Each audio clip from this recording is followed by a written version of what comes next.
to shrink my screen. It's recording. Okay.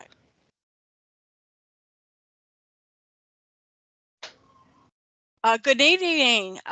We are starting the meeting at 6:05. My name is Kathleen Fox. I'm with the City of Austin's Housing and Planning Department with the City of Austin, and I'm joined by my fellow planner, Mark Walters, Principal Planner with Housing and Planning also. He will be the moderator. I am the case manager for this case. It's NPA-2020-0021.02. You will be muted during the presentation. Please sign in the chat box with your name, and if you have any organization you're with, put that in there. That's being used as our sign-in sheet. Please turn off your video if you're participating online to save bandwidth. This meeting will be recorded and publicly posted to the speakupaustin.org/MPA website. If you do not want your image viewed publicly, please turn off your camera. Again, we're here to discuss the East Riverside Old Tourist in Parker Lane, NPA-2022-0022.02. Somebody has their microphone on. If everybody would mute their microphone, that would be great. Thank you. And again, my name is Kathleen Fox. I'm with the city.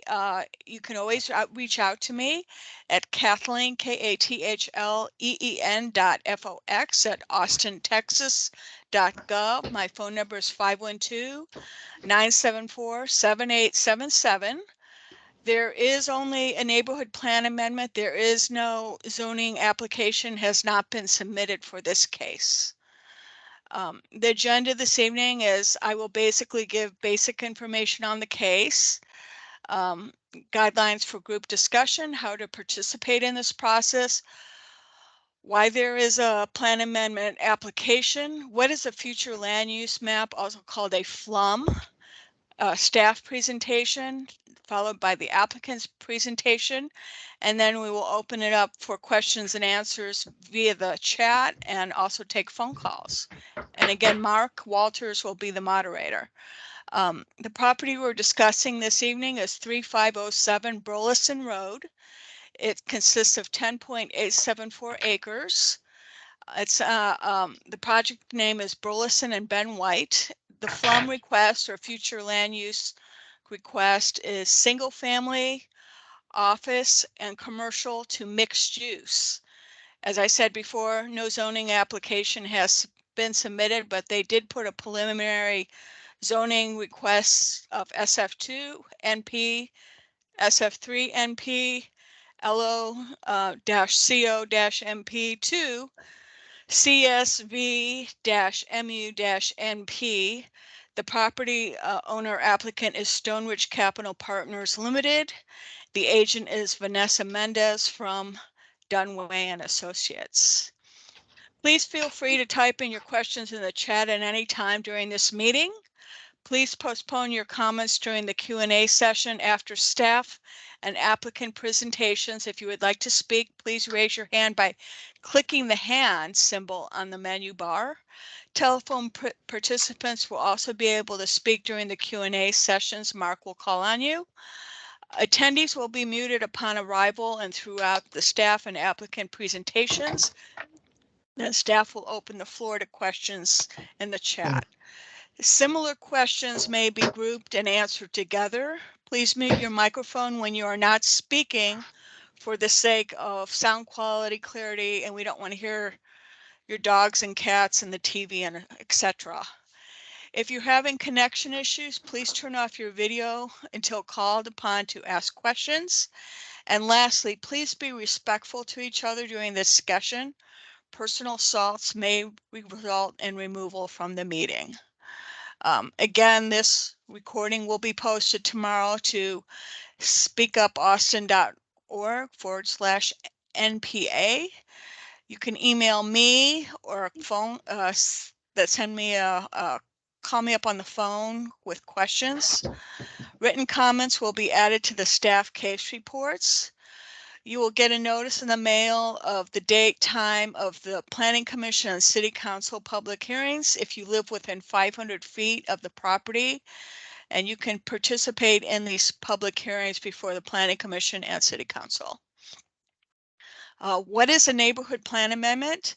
Simply, neighborhood plan amendments are adopted by City Council as amendments to the Imagine Austin Comprehensive Plan, our 25-year plan of the future, vision, and policies to make a better Austin. The city charter requires zoning changes to be consistent with the comprehensive plan. Again, this case does not have a concurrent zoning application. Most NPAs are amendments to the plan's future land use map, which is true in this case, and most NPAs have an associated zoning application, which this one does not. These are the planning areas in blue in the core of the city. Not every area of the city does have a neighborhood plan. This is in the East Riverside Old Torf Combined Neighborhood Planning Area in Parker Lane. This is just the cover of the plan and table of contents. Again, what is a future land use map? If you look at the different colors, such as yellow, blue, pink, and red, they each represent a grouping, and under each grouping for the future land use are a number of permitted zones in each category. You can see here yellow, for example, which is the most common flum color, which means single family, you have SF1, SF2, and SF3, whereas brown at the bottom, which is what this request is, you have zoning categories such as NO-MU, LO-MU, GO-MU, LR-MU. Most of those zoning categories I just discussed are office, mixed use, limited office, mixed use, commercial mixed use, and so on. This is the site. I try to get a better outline. It's in blue. I put the two arrows. There's three chunks. The pink is office at the bottom. On top of that is the yellow, which is single family, and there's a little tiny bit to the right, which is red, and that's commercial, and that's the case we'll be discussing this evening. This is the outline. Thank you, Google Maps. This is the outline of the property, and as you can see, it's mostly just forested, undeveloped area. This is just another Google map. There's the Exxon station to the bottom, going west, and there's a church going to the east, and there's some residential uses going to the north, and Ben White going to the south.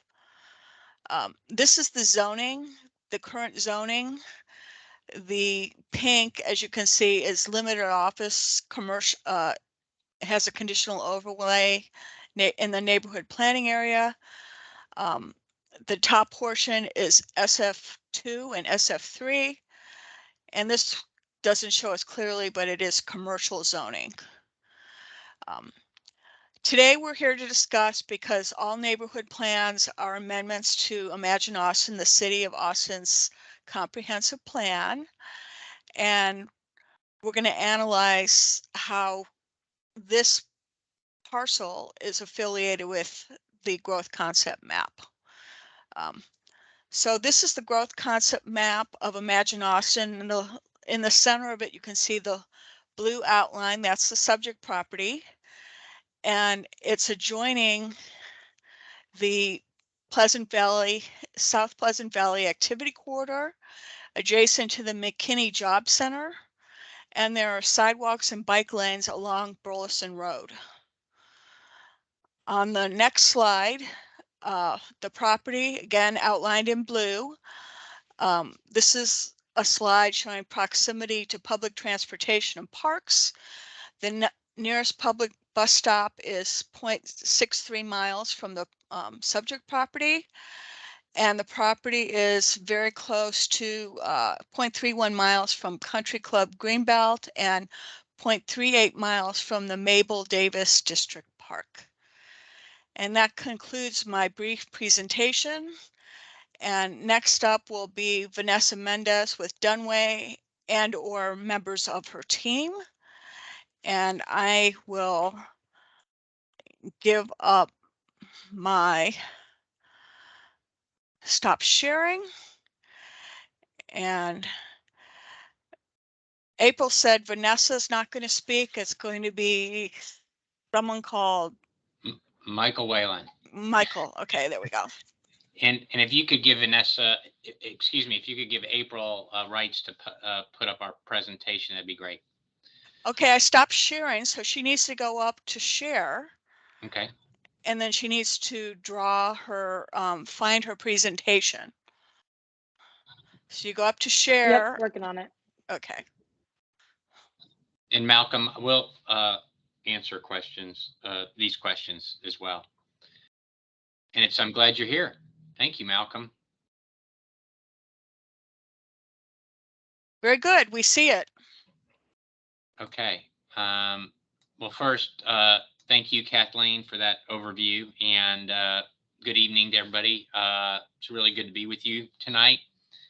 I'm Michael Whalen, as I said, on behalf of the applicant, and joining me is April Brown, who is on my team. I want to discuss our request to amend the future land use map, the FLUME, from office, commercial, and single family. It's kind of a jumble of things to mixed use to just one consistent identifiable land use. And as was explained, for those who might be unfamiliar with the future land use map, obviously many of you are on the contact team, if not all. I don't know. It's a planning tool that establishes high-level policy direction for what type of future growth the city deems appropriate for each site. So it essentially just sets expectations for how a site should be used in the future. The city's policies require flume changes in East Austin to be submitted in July as part of the typical process, which is why we filed earlier this year and are now here with you today. We will file a zoning case, and we're still working on the details of that application. Once we get that ready, we'll come back to the community contact team through you, Malcolm, and others for further conversation, and we'll be able to talk through the project in a lot greater detail once we have the detail ourselves. For the purposes of tonight, I want to just go over the rationale for our Envision project and discuss our proposal at a very high level, because that's really all we have in terms of planning right now. So let's talk about the site, why residential development is appropriate in this location. At 3507 Burleson is located, as you already heard, on an Imagine Austin activity corridor and on an ASMP transit priority network roadway. The city uses these roadway designations to help guide the growth. To that end, city policies encourage development on the corridors, and they're seeking to extend residential entitlements to commercially zoned properties. I think that's viewed favorably. I think we've all seen that. Additionally, the Envision project would be set back from the nearby single-family neighborhood, concentrated along the roadway with open space separating the project from the neighborhood. And that, by the way, is in part, and you'll see, because of the trees. I think you saw that already on the aerial. So here's a location map of the site so you can orient yourselves. The site is on Burleson Road and also running along the westbound service road of East Bend White. And here's an image of the site today. I think we already saw this, but it's currently undeveloped. I think the next slide, as I mentioned in the overview, the site is located on an Imagine Austin activity corridor. The city has established policies around development on the corridor, and Imagine Austin seeks to focus investments in development along the corridors. The site is also located, as was mentioned, on an ASMP, that's Austin Strategic Mobility Plan Transit Priority Network roadway. In the ASMP policy document, the first land use policy is to, quote, promote transit supportive densities along transit priority network, end quote. This means higher density developments like multifamily and mixed use projects in these locations. Also, ensuring the appropriate density exists along the network is critical for future Project Connect enhancements too. About half of Project Connect is expected to be funded by the Federal Transit Administration, which uses land use and density ratings to determine funding for projects. So Austin's policies and land use needs to meet appropriate levels of transit supportive density in order for Project Connect to succeed, frankly. As you can see on the map, Project Connect is planning on a Metro Rapid route going right by the site. And I believe the Metro Rapid Enhancement Project broke ground earlier this year. So the pieces are beginning to come together slowly to ensure that this site has transit access. Kathleen already showed you this, but these are the current flume designations for this area. You can find the key at the top left of the screen. You can see on the map that our site is designated as again, Kathleen pointed out, 3 different categories: single family, office, and commercial up there in that corner.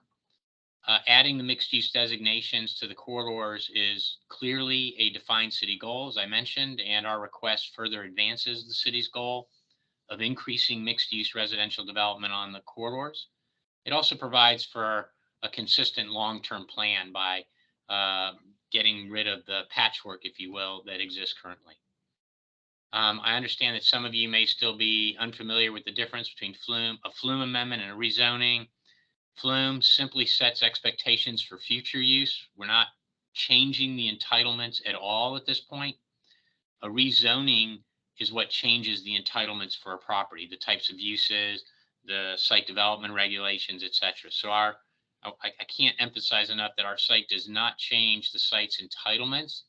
That will happen through a zoning change, and we will prepare an application and share that with you prior to filing it. So I think though we don't yet have a zoning case filed, we do have an idea of what we would like to propose on the site.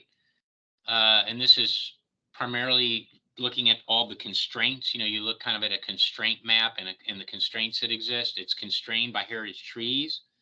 There's a compatibility from nearby single family. We know that the site is about 11 acres, but the developable area is only about 4 acres. So because of those constraints, we would concentrate the structures on the southwest corner of the property along Ben White frontage and Burleson, and we would envision access from both of those roads. I think that was one of your questions. Shame on me. Well, we'll go over the questions in a minute, Malcolm. I thought that was one of them about access.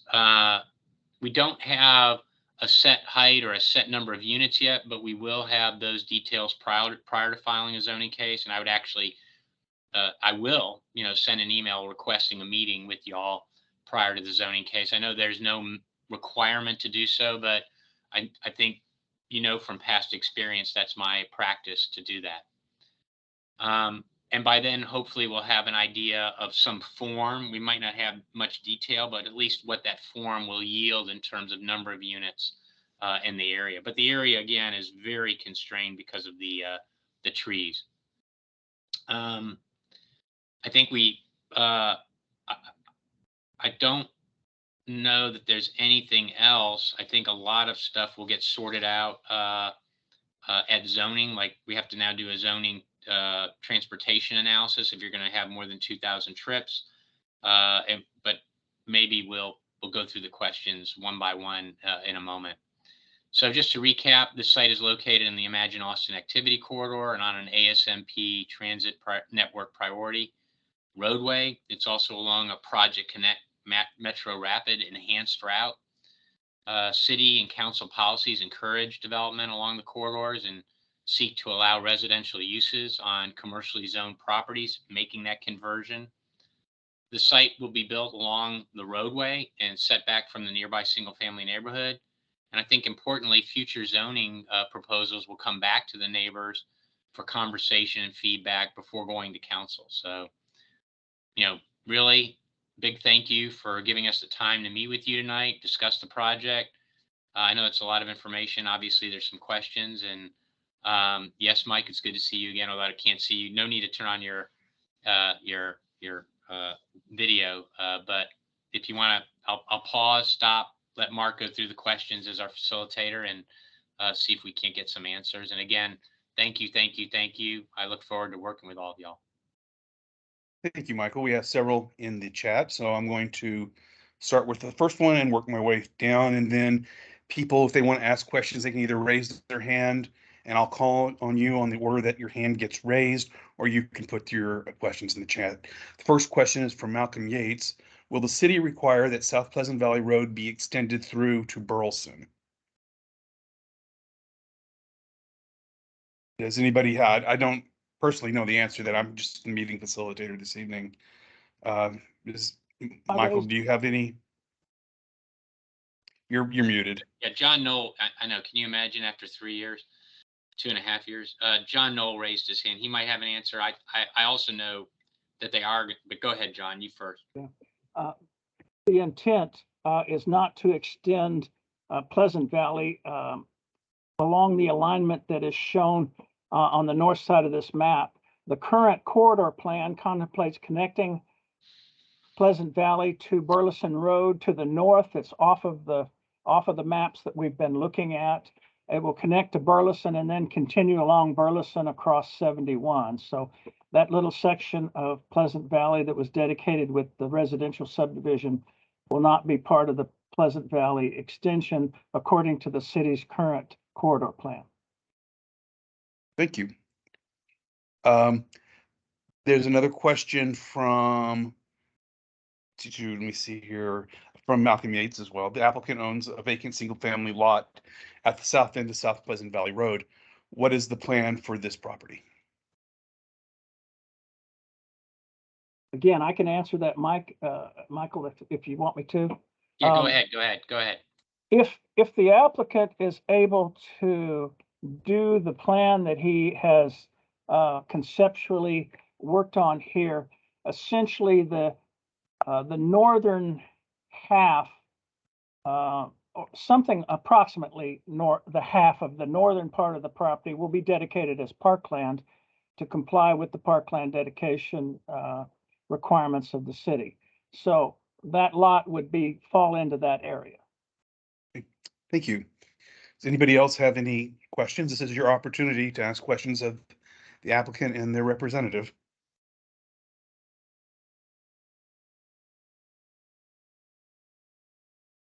I know those were very good presentations, but I'm sure they didn't answer all of your questions. No? Yes, this is Malcolm Yates again.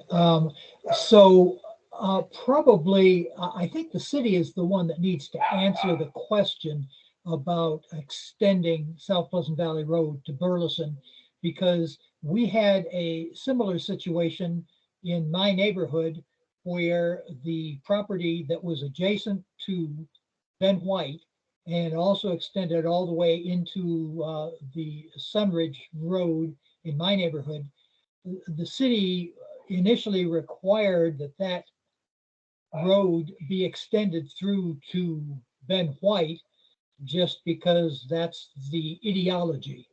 And I was just wondering if the city had any kind of comment on that. I do. This is Kathleen Fox. That this came up in my last neighborhood plan amendment. So the long range housing and planning staff do not make that determination. Street improvements are made during usually the site plan review stage and not the zoning. There's a preliminary review with the TIA review, and then that gets sent to the Austin Transportation Department, and they start reviewing that. So our staff does not review that. And again, the developer has not submitted a site plan. They have not submitted a zoning, and it's done a preliminary review when they submit their TIA, their traffic impact analysis, as part of their rezoning. And then that will then be sent to the transportation department. And then when they do the site plan review, there will be a determination there. So that is not done at this stage of the game, Malcolm. And again, it's not done by our staff. And since the applicant has not submitted a rezoning application, that process is not proceeded, that is not started, that is, so we have nothing to do with that. So as the applicant said, that when they submit the rezoning, that will trigger the transportation department to look at those issues.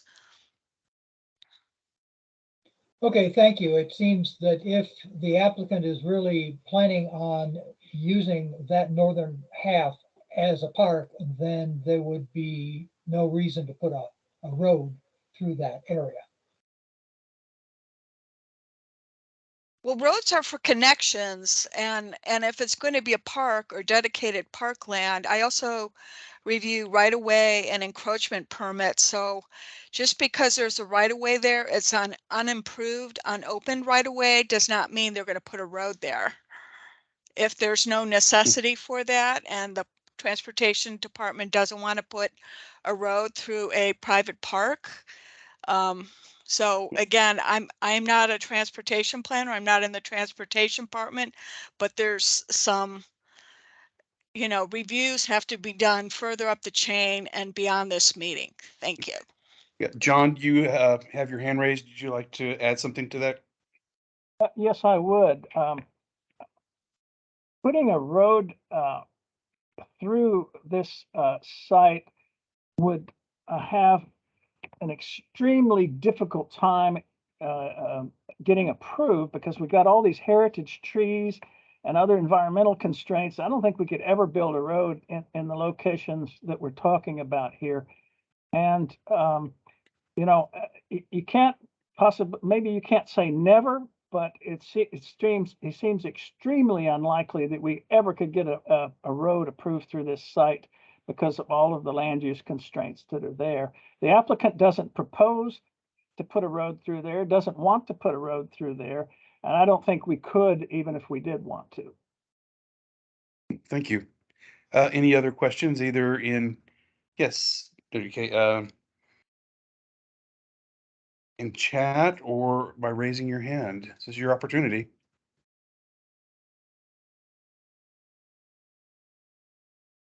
Well, again, a meeting doesn't have to expand to the time allotted for it, so we can end early. If nobody has any more questions, we can end early and we can get back to our lives.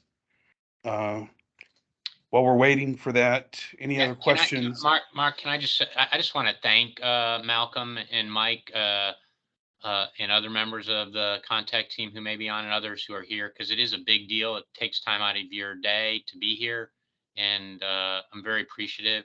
And Malcolm, I'll as soon as we have an application together, we will touch base with you, and I'll connect with you in the next week for sure. Okay. Well, Kathleen, you want to put your contact information up, so in case anybody who's here tonight or viewing it once it's posted online Sure. could email you with any questions they might have. And Michael, do the contact team, they have your contact information? And does everybody see my slide? Yes, it's up. Okay. So Well, again, a zoning application has not been submitted. This is just for the neighborhood plan amendment to And- amend the neighborhood plan future land use map called the FLUM. Well, for those of you who aren't familiar with this process, the next steps would, we'll go back and discuss the case, make a confer with the zoning, we'll just discuss the case. And then the case will be scheduled for planning commission and then later on for city council. Michael, would you like to have any parting words other than what you just said? Or No, nothing else. Okay. I'll connect with Malcolm. And for everybody else, I gave you my contact information. if you're not on the contact team and not getting Malcolm's updates. Okay. Well, thank you. I also echo Michael's sentiment. I appreciate everybody taking some time out of their lives to come and hear about this case. And with that, I'd like to wish you all a good night and have a good evening, everybody. Thank you for coming to the meeting. Good questions. Thank you for having the meeting. Thank you.